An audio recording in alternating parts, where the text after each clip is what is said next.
Hello po. Sa mapagpalang araw po sa ating lahat, mga kapalangga ko dyan. So ayan, ngayon for today, gagawa tayo ng ating ulam.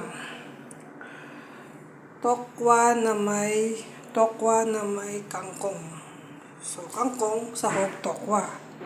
So ayan lang ang ating gagamitin. Tapos, igigisa lang natin sa bawang, sibuyas, kamatis, at oyster sauce. Kukunin ko yung oyster sauce. So ayan, kinuha natin yung ating mahiwagang oyster sauce doon, pampalasa ng ating kangkong.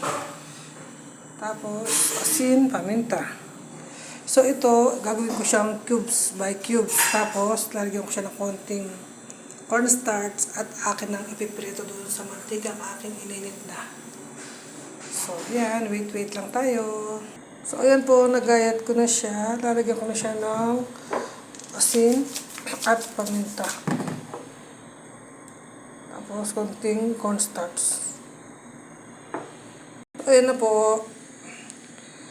Halu-haluin lang natin yan, yung cornstarch, para pag pinirito natin doon crispy. So, ayan na po. Nakasalang na yung ating tokwa. Atin na siyang iba-brown. So, tapos, habang naghihintay tayo yan na maging brown, mag-isa na tayo ng ating bawang, sibuyas, kamatis dito sa ating pan. Hinggan natin ang karang. Pwede natin lagay yung bawang, sibuyas,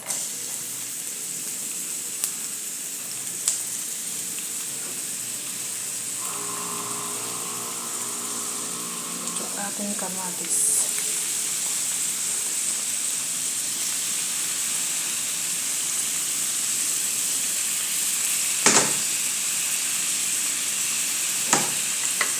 Ayan, halu-haluin lang yan ganyan hanggang sa matunaw yung kamatis at maging brown na konti yung sibuyas.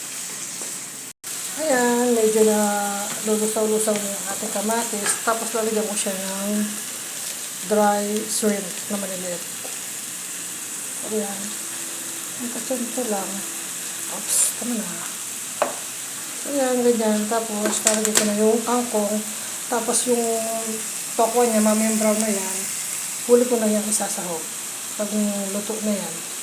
Kasi madali na yun. Parang pinaka-toppings lang yan. Tapos na magisa-gisa na, ilalagay ko na yung ating kangkong. Ayan, lagay ko na yung kangkong. So, ayan na po yung ating gulay na kangkong na ano na siya,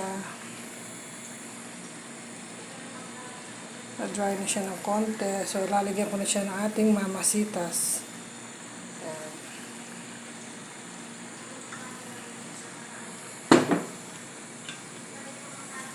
Ayan na natin siyang kumulo.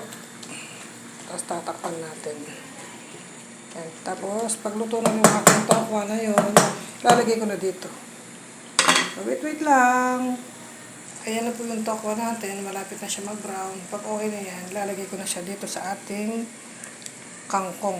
Yung kangkong natin, luto na. Nilagyan ko na rin siya ng asin. Ayan, tsaka paminta. Okay na din yung lasa niya. So, papatayin ko muna. Pag okay na yung tokwa, akin ilalagay. Tapos na po na.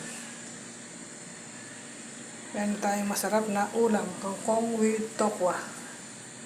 Naglagay din ako ng 3 sili para pampabango lang sa ating gulay pag nailagay ko na yung tokwa. So ngayon hahanguin ko na yung tokwa. Siguro pwede na siyang hanguin, luto na, para mailagay ko na dito sa ating gulay na kangkong. So ayan na po ang ating masarap na kangkong with tokwa. Ayan. With oyster sauce. So ganyan lang. Ganyan lang siya. Mayroon na tayong pang-ulam. So, ganyan lang po ang aking may share na vlog ngayon na lutong pang Pinoy. God bless po sa ating lahat.